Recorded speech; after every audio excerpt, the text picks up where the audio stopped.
It's the third Friday in November, and it's one packed with activities for Youth Month.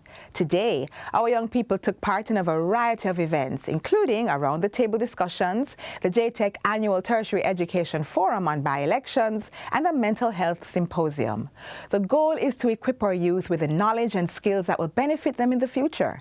In this Friday's edition of the magazine, we'll be sharing ways in which they and all Jamaicans can contribute to building a better nation for ourselves and future generations. So, stay with us. You're watching Jamaica Magazine. I'm your host, Audrey Williams, and we'll be right back after the news.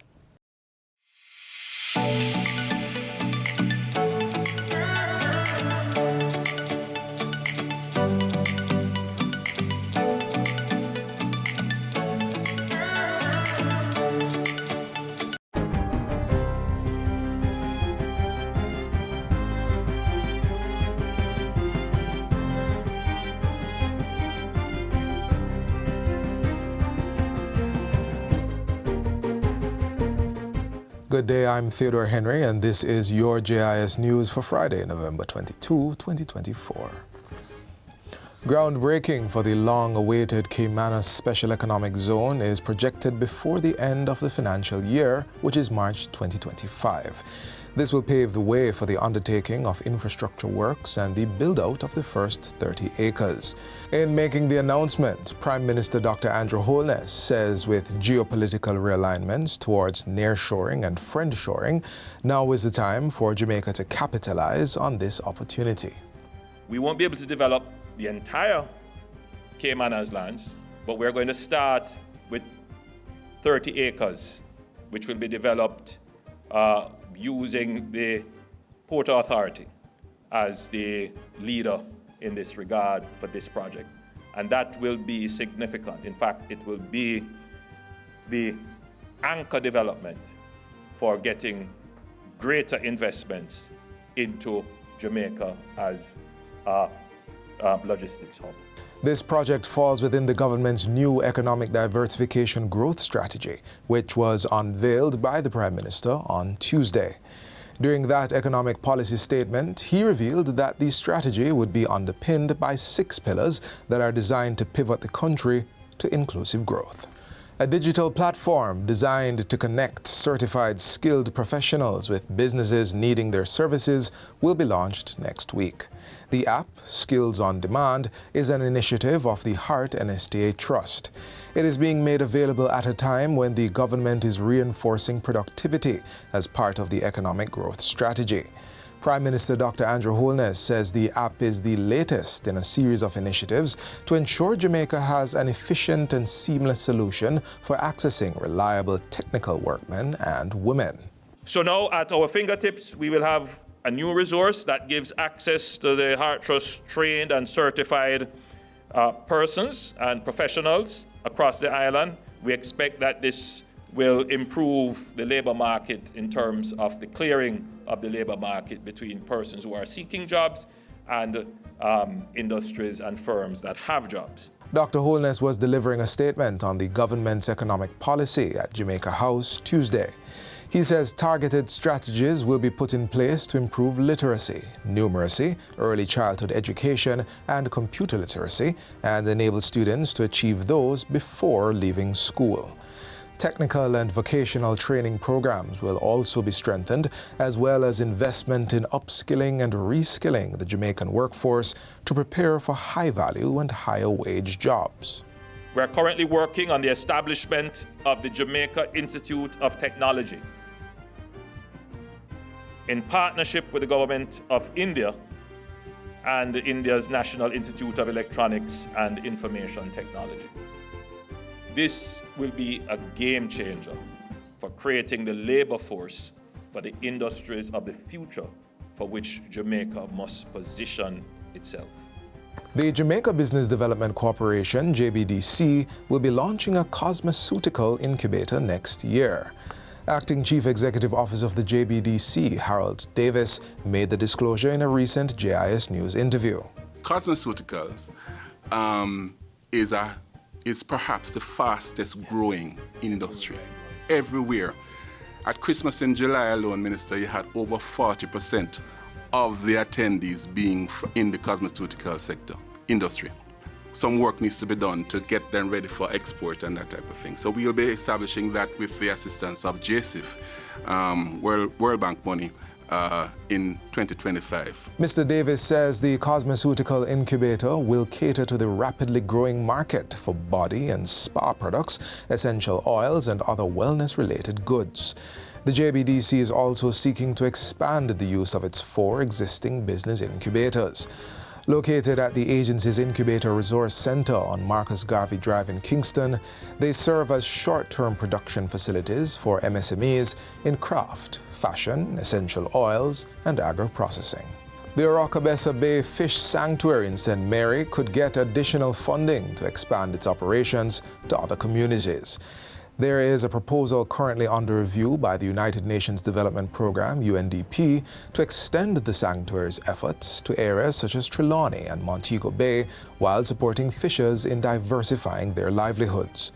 The initiative would include training fishermen to create alternative income streams. The announcement was made during a visit by His Royal Highness Crown Prince Haakon of Norway on Tuesday. The Crown Prince, who is a UNDP Goodwill Ambassador, was on a 3-day visit to Jamaica from November 18 to 20. Since its establishment in 2010, the Orocabessa Bay Fish Sanctuary has benefited from 3 grants, totaling $250,000 under the UNDP's Global Environmental Facilities Small Grants Program. Its mission is to protect Orocabessa's marine ecosystem, enhance biodiversity, and improve local livelihoods. The Ministry of Culture, Gender, Entertainment and Sport has launched a Daddy Daycare series to strengthen the bond between fathers and their children.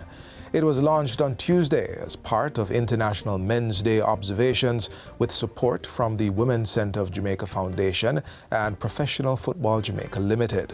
We will be rolling out a series of empowerment sessions, mentorship opportunities, and capacity building activities to equip men to rise above life's challenges with resilience and purpose. The plan is to have the Daddy Daycare series be available across the island, including Premier League clubs. All you baby fathers and daddies, you now have a responsibility to ensure that you create a little corner for your babies. Right? And this is the launch of it. I want to be able to visit the parishes and the various Premier League base and see you have a daddy daycare corner, right? Nice. So today we're saying to you, we expect you to take care of the babies. The launch took place during the International Men's Day Forum held at the Pegasus Hotel. And finally, the government stands with the Jamaican press and recognizes their importance to ensuring accountability and transparency within the society, says Information Minister Senator Dr. Dana Morris Dixon. She made the pronouncement during a recent church service marking National Journalism Week. I know that the government is committed to freedom of the press. The press should be allowed to do their work. They are a valuable institution in our country. There is no place in our country for any attacks on the media or threats to the media. At the same time, the minister is encouraging members of the public to critically assess their sources of information and remain committed to the truth when discerning what to believe. I say to you, be careful of what you are consuming. Be very careful. And in our democracy, and the theme this morning is about our democracy, our freedom to choose, either me or Raymond, but we like each other, so it's okay. That's what we've got. We have a democracy where you can freely choose who your leaders are, and a place where you have accountability, a free press that can write anything. National Journalism Week, which runs until November 25, is being observed under the theme Media Power, Shaping Democracy, or Serving Hidden Agendas. And that's it for JIS News Today. I'm Theodore Henry. Thanks for watching.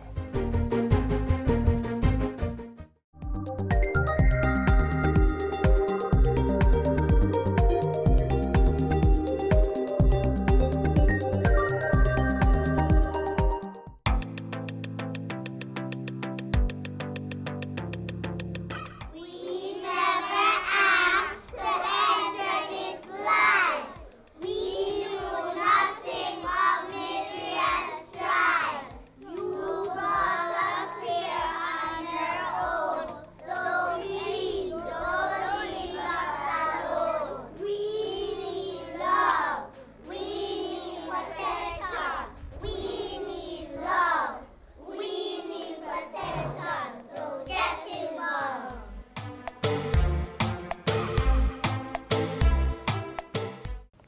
In 2022, the Planning Institute of Jamaica received cabinet approval to conduct the Violence Against Children and Youth survey. This was done to assess the prevalence of emotional, physical and sexual violence against our children and youth aged 13 to 24 years. Our next feature will provide an overview of the findings and the recommendations necessary to protect our children.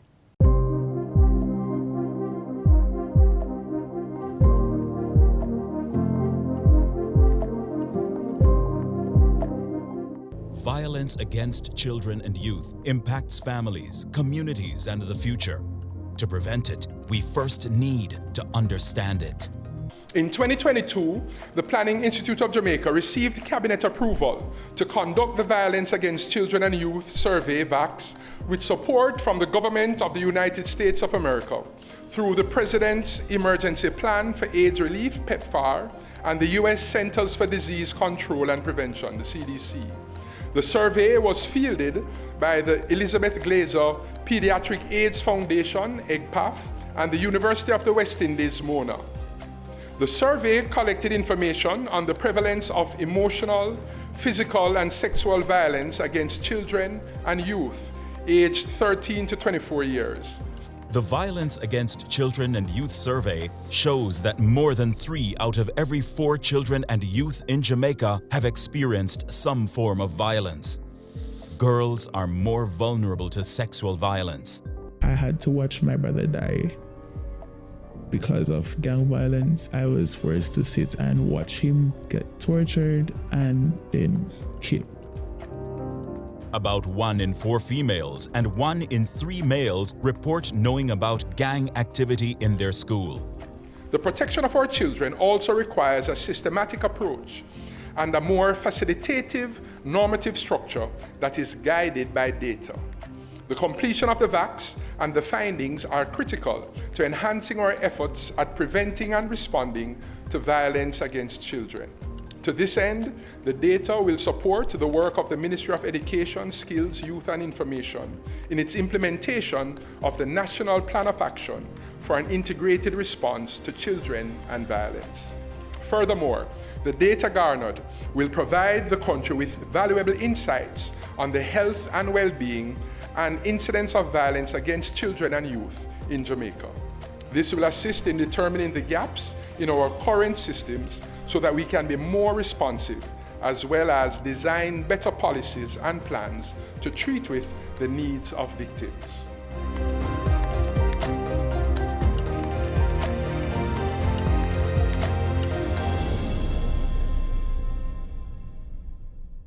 Recognizing the signs of abuse in children is essential for protecting their safety and well-being.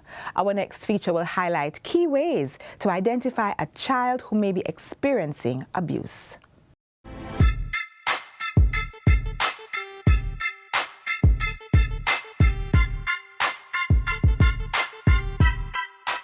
In a society that values the safety and well-being of our children, it is crucial to be able to recognize the signs of child abuse. Child abuse is any act or failure to act on the part of a parent or caretaker which results in death, serious physical or emotional harm to a child. Abuses against children include physical, emotional, and sexual harm and neglect. Child abuse can sometimes go unrecognized. Today, we will discuss the warning signs and the significance of establishing safe spaces where children can seek assistance.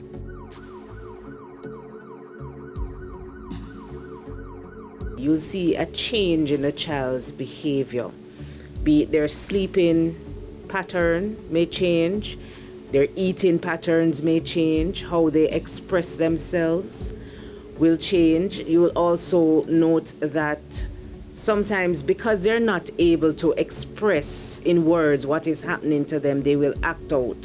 So a child who is normally very mild-mannered and that sort of thing can become very aggressive, as well as a child who is normally very outspoken can become very withdrawn. You will also see, especially in younger children, age-inappropriate behavior. So something that you would not expect a 5 or a 6-year-old to have knowledge of.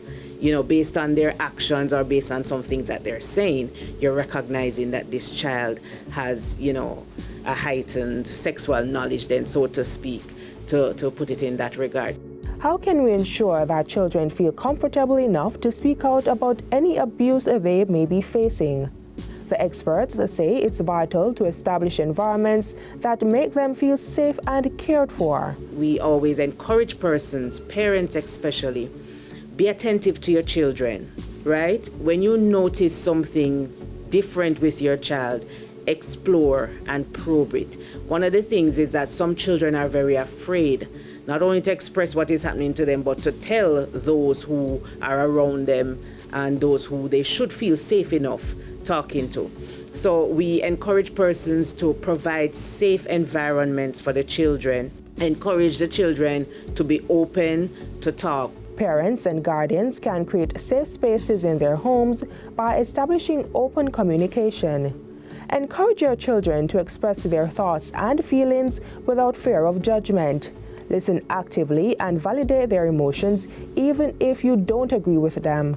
Establish trust by being reliable and consistent in your actions. When children feel they can trust their parents, they are more likely to open up and seek support when needed. Set clear boundaries to help children feel secure. Explain rules and consequences calmly and consistently, and enforce them with empathy. Approaching the child must be done with care, ensuring they trust the person they confide in. Once that is there, the child is likely to open up. So if it could even be the parent and the child is not opening up to the parent. It could be that there's a teacher that the child will speak with, right? The important thing is getting the child to open up, and they're not going to do that if they don't trust the person or if they don't feel safe and comfortable in their environment. The concept is being applied to child-friendly spaces set up by the government for young victims. But the idea behind the spaces is to, instead of a child coming into our office and doing counseling or getting emotional support, yes, in a very comfortable environment, we have created child-friendly spaces of a room that is outfitted to provide comfort to a child, to help the child to relax. So even the very furniture in the room is the size of a child in some instances. We also have very comfortable furniture. We have murals on the wall. We have various tools and toys that the child would feel comfortable interacting with. The very color of the room is of such that it provokes relaxation and comfort. Parents and guardians are being urged to seek early intervention if their child or a child they know is being abused. So I would say immediately, once you recognize that there is need or that there is trauma in this particular child, seek intervention. The help is there. Victim services is there, and our services are all free. Let us work together towards creating a world where every child feels secure, supported, and heard.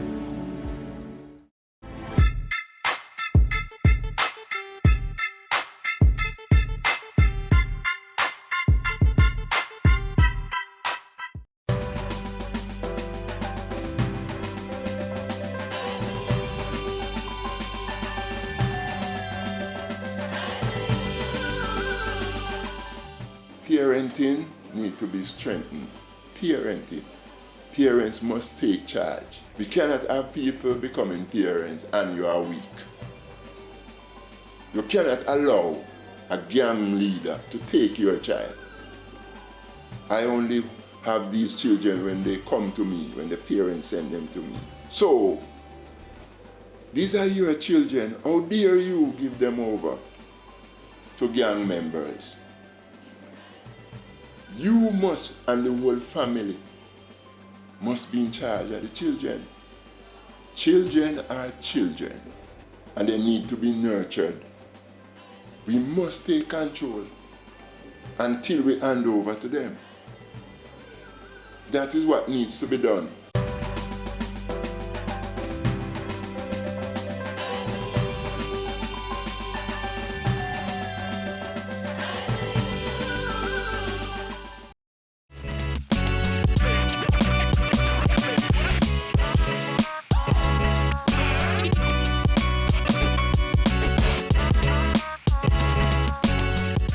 Turning Turning over a new leaf can bring about fresh opportunities. And for individuals with an expunged criminal record, this could mean applying for positions of responsibility, such as Justice of the Peace. Learn the process in our next feature.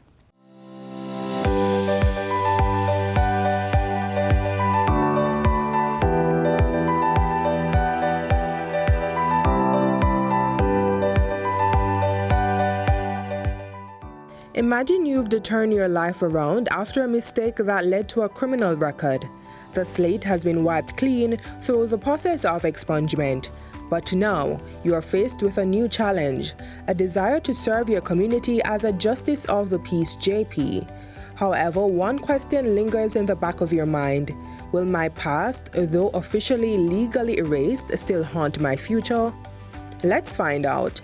But first, who is a Justice of the Peace and what is meant by the term expungement?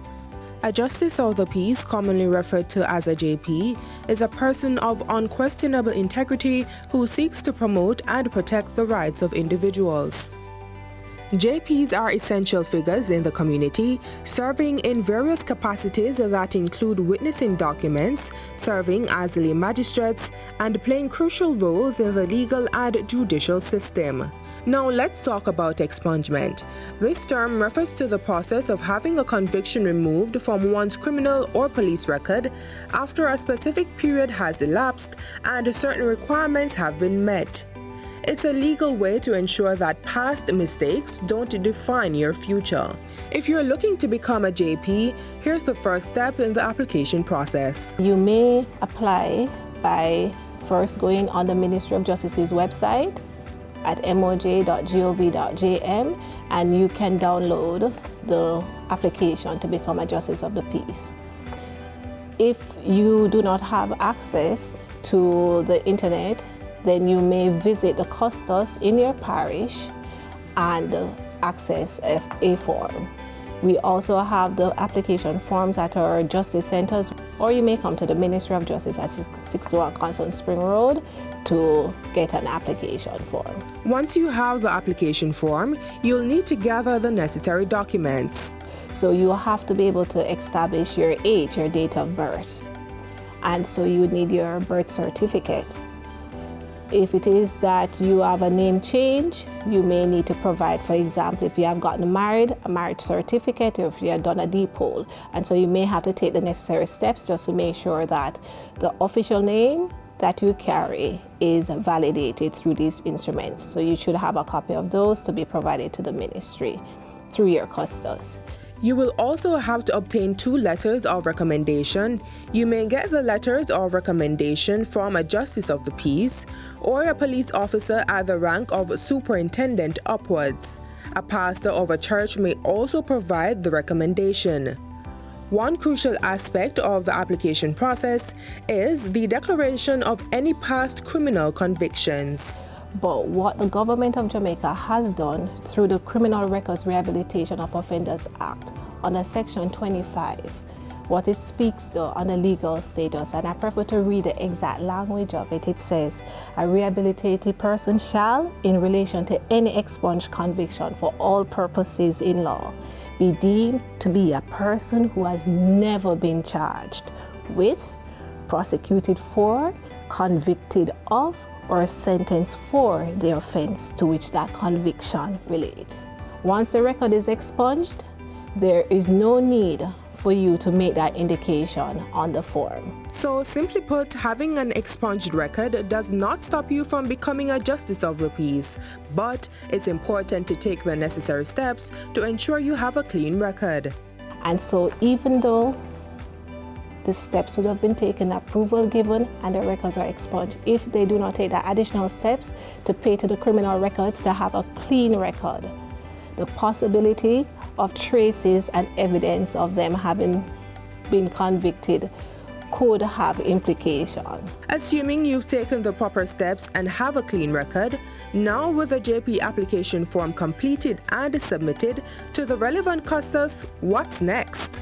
Now, once the custos is in receipt of the application form, that custos has an obligation to ensure a discreet inquiry utilizing a police officer from the rank of inspector upwards, and once the custos would have conducted a discreet inquiry on the applicant, then the custos, having been satisfied that that applicant has a potential to continue to serve in his community, is a person of integrity based on the content of his application form, then the custos will submit that application to what we call the Justice of the Peace Advisory Committee, to which a custos is a chair, and that comprises 3 other persons: a judge, a police officer, and a person nominated by the Minister of Justice.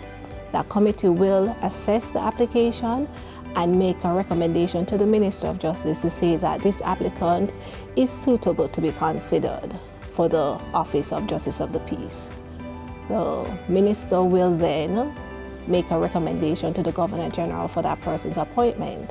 But before the Minister makes a recommendation to the Governor General, the applicants are required to complete a training program at the Justice Training Institute. It is 18 hours contact to introduce them to the Office of Justice of the Peace and the requisite legislations that they will have to be mindful of that empowers them to carry out their functions. Becoming a Justice of the Peace is a process that requires dedication, integrity, and a commitment to serving the community.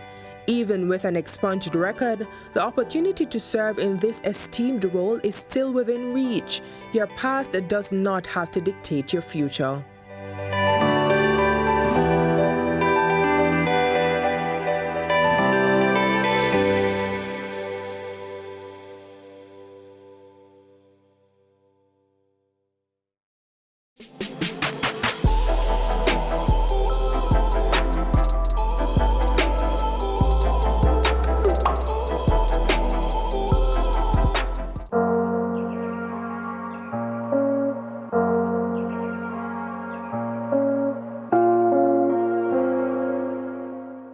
One thing we need to remember is that there are many persons out there in our family, community, wider society who may be having challenges, and that these persons sometimes need to be heard, sometimes need to be helped, sometimes need to be hugged, right? And the best we can do to promote mental wellness in our community is just to be there for people, to be able to hear them, to be able to hug them, to be able to help them, you know? And let's all be our brother's keeper and make this place a better place and a place that is conducive to good mental health and mental wellness.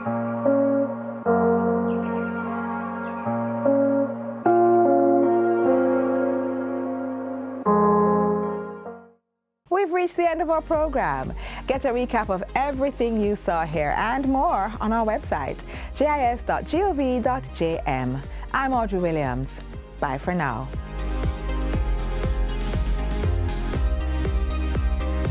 This has been a production of the Jamaica Information Service, the voice of Jamaica.